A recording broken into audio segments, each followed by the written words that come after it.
E aí, galera? Por aqui sou eu, o Biratã Nascimento, e hoje a gente vai dar continuidade ao curso Networking Essentials da Cisco. Vamos lá para o capítulo 1.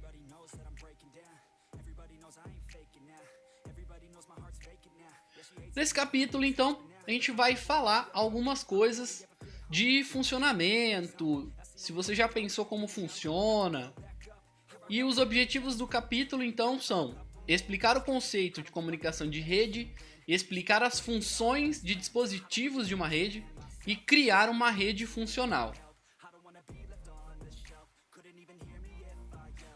De início, ele já traz para vocês aqui esse vídeo que ele vai apresentar para vocês como que está a importância das redes hoje na nossa vida. Então, eu aconselho que vocês assistam com calma, 1, 2, 3 vezes o vídeo, para que vocês observem cada ponto e qual a importância, a presença que a gente tem de rede hoje na nossa vida. É muito difícil a gente pensar hoje se nós estivéssemos desconectados, se a gente não tivesse a internet hoje. Imagina com essa pandemia se a gente não tivesse a internet. E daí vem aquela ideia, quem que é o dono da internet? Será que a internet tem algum dono?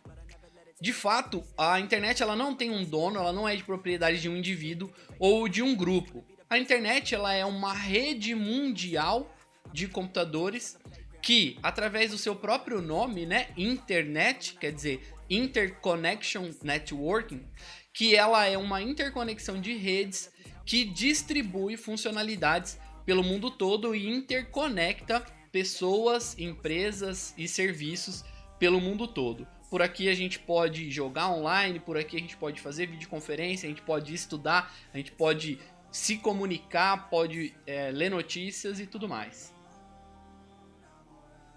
Mas então, o que é uma rede, né? Definindo então, rede é quando a gente tem pelo menos 2 equipamentos interconectados. 2 dispositivos interconectados. E aí a gente tem algumas definições. A primeira definição é a definição de rede local. O que seria então uma rede local? São redes menores ou redes maiores, mas que se comunicam localmente. A gente tem o primeiro exemplo aqui de rede doméstica ou rede pequena, que é uma rede local onde a gente tem alguns computadores alguns equipamentos, né? Não vou nem citar computadores, equipamentos que se interconectam, que se conversam dentro de uma casa, por exemplo. Né? O seu próprio computador, o seu notebook, o tablet, o seu celular. Depois nós temos aí redes pequenas, mas a gente está falando de redes aí empresariais ou redes residenciais um pouco maiores. Então essas redes, elas têm aí um número maior de máquinas, uma interconexão maior, e ela pode ser conhecida também como SOHO, que é Small Office Home Office, que é uma rede que a gente tem aí dentro de um escritório doméstico ou dentro de uma corporação menor aí. Temos redes médias ou grandes, né? Que são redes onde a gente encontra aí as empresas, que a gente pode ter, por exemplo, um prédio de diversos andares e em cada andar eu tenho aí redes menores e essas redes elas estão interligadas. E por último nós temos aí a maior rede, que é a rede mundial, onde a gente consegue enquadrar aí a nossa internet, a rede mundial de computadores. O que precisa ficar claro pra gente é que necessariamente não há a obrigatoriedade de termos internet em uma rede. Vem pra cá. O que eu tô dizendo com isso? Que para eu ter uma rede, eu posso interligar, por exemplo, o meu celular com um outro celular via Bluetooth e trocar informações, e não necessariamente eu tenho uma internet ali dentro. Eu tenho uma rede entre os dois equipamentos que compartilham informação, mas não necessariamente é a internet que está fazendo isso. É a rede que é ligado através de Bluetooth entre os dois equipamentos. A mesma coisa pode acontecer na minha casa, por exemplo, se eu tenho um computador ligado às minhas impressoras e na impressora eu tenho ela compartilhada na rede. De um outro cômodo, de um outro quarto, eu tenho um notebook que por ali eu posso fazer um trabalho e enviar um documento para ser impresso nessa impressora que não está ligado diretamente naquela máquina lá. Então, através da rede, essa informação vem e sai na impressora sem a necessidade, sem a obrigatoriedade de termos internet para isso. Então, a gente precisa fazer essa divisão: rede e internet. A gente tem internet sem rede? Não, mas a gente tem rede sem internet. Tá? É possível termos uma rede sem internet? Sim. É possível termos uma internet sem rede? Não.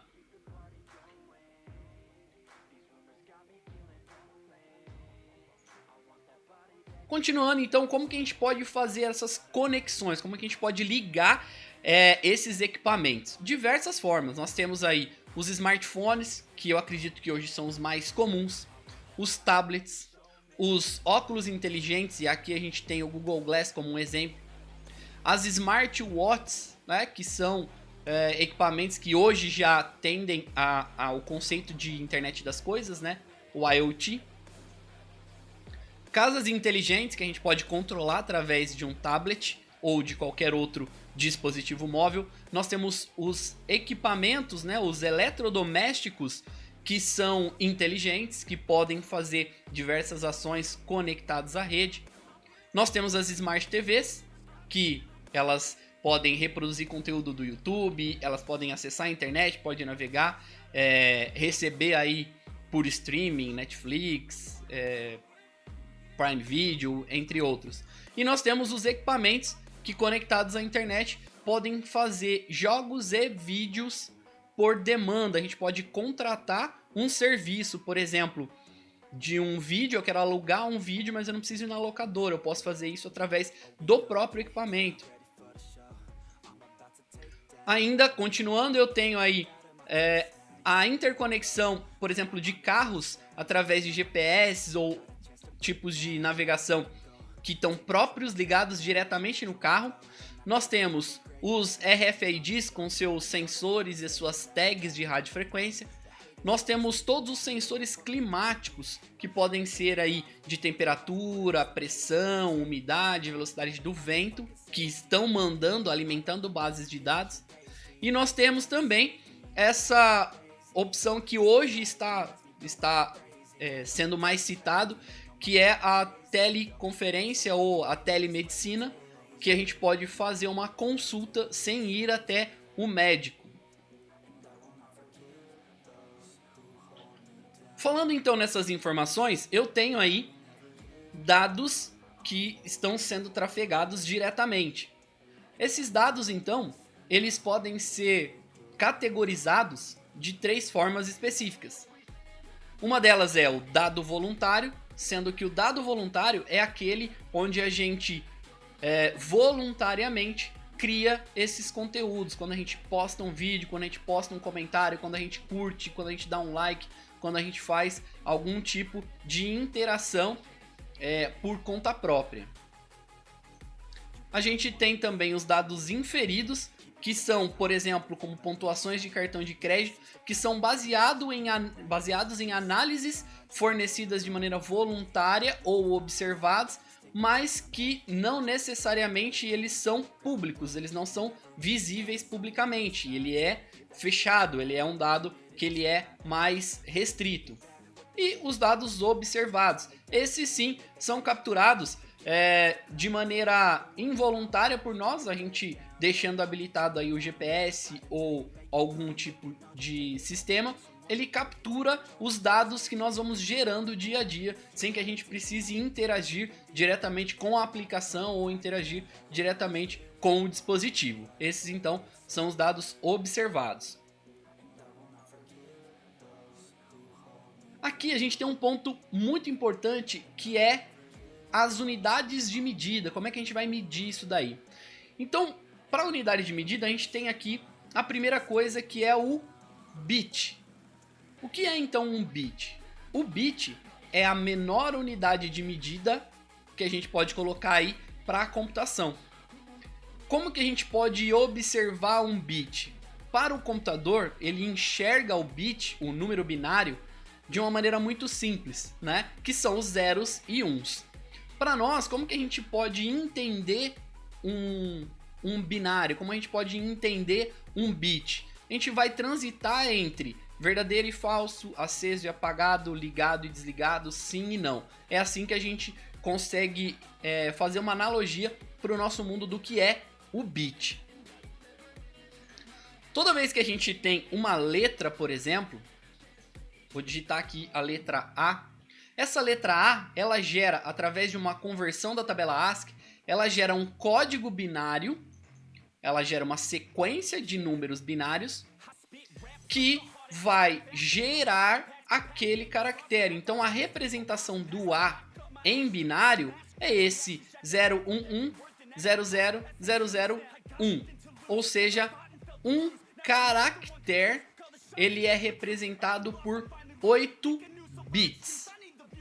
Daí eu faço um parênteses para explicar um pouquinho de como eu faço para os alunos gravarem o bit e o byte, que é o caractere, que é essa união de 8 bits. Vem para cá.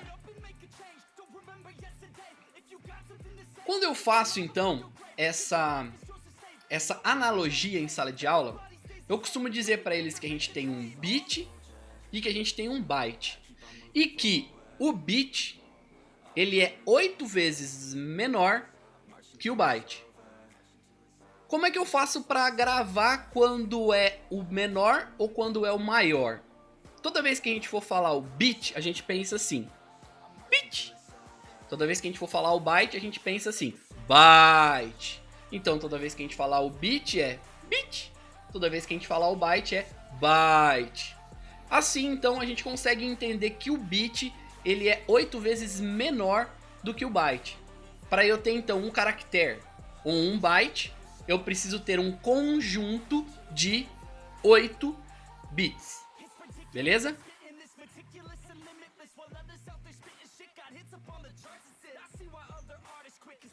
Continuando, então, aqui, nessa movimentação de bits, existem algumas formas de como essa informação ela vai trafegando. E aqui nós temos as 3 representações. A primeira é de pulso de eletricidade ou pulso elétrico. A segunda é de pulsos de luz. E a terceira, ondas de rádio. Se a gente trouxer isso para a rede, a gente tem aqui um fio metálico, geralmente de cobre. Quando a gente tem o pulso de luz, a gente tem a fibra ótica, que transmite pulsos de luz para transferir os bits. E a gente tem ondas de rádio, que é o nosso, por exemplo, Wi-Fi, que transmite aí os nossos bits através do ar com as ondas eletromagnéticas. Beleza? Essas são as 3 formas de movimentação de bits mais comuns. As unidades de medida que nós temos, então, elas estão descritas aqui. Lembrando que a gente tem o bit por segundo, kbit por segundo, mega, giga e terabit por segundo.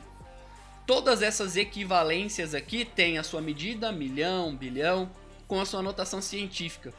E principalmente o que a gente precisa entender é que na medição, quer dizer, na medida da largura de banda, que é o que? A velocidade da minha internet, ela é medida em bit e nunca é medida em byte. Então, quando a gente fala em tráfego de rede, quando a gente está falando em fluxo de bits na rede, a gente está medindo em bit e não em byte. Por isso, aqui a gente tem o Bzinho minúsculo. Então vai ser bit, kbit, mega, giga e terabit por segundo. Então, largura de banda, medida de tráfego, sempre em bit. Quando a gente pensa em armazenamento, é em byte. Beleza?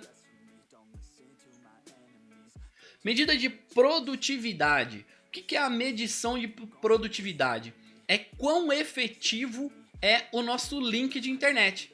Então vamos lá. Se a gente tem um link de 100 megabits por segundo fornecido pelo nosso provedor, é bem provável que quando vocês abrirem esse medidor, que são os speed tests da vida, né? Quando você abrir esse medidor e mandar medir isso em bytes, é bem possível que ele vai chegar para você aí aproximadamente 10 a 12 megabytes de download. Então ele vai conseguir fazer ali um download de 10 megabytes por segundo para vocês. Então vamos lá. 100 megabits de velocidade equivale a aproximadamente de 10 a 12 megabytes de efetividade de download. Por conta daquele 1:8 que a gente tem. O bit bem menorzinho e o byte 8 vezes maior. Então dentro aí daquele cálculo a gente tem essa efetividade por volta aí de 10% de efetividade. Aqui então nós temos uma atividade que eu acredito que vocês irão fazer.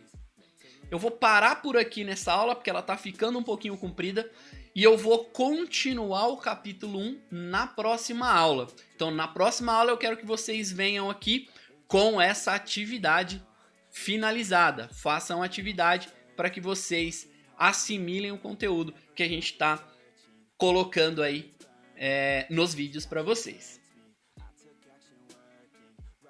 Beleza, então, pessoal? Então, na próxima aula a gente volta com a continuação do capítulo 1. Façam a atividade e espero que vocês estejam gostando do conteúdo. Espero vocês na próxima aula e tchau! Nothing left and I'm not quite there yet, but those words they'll regret.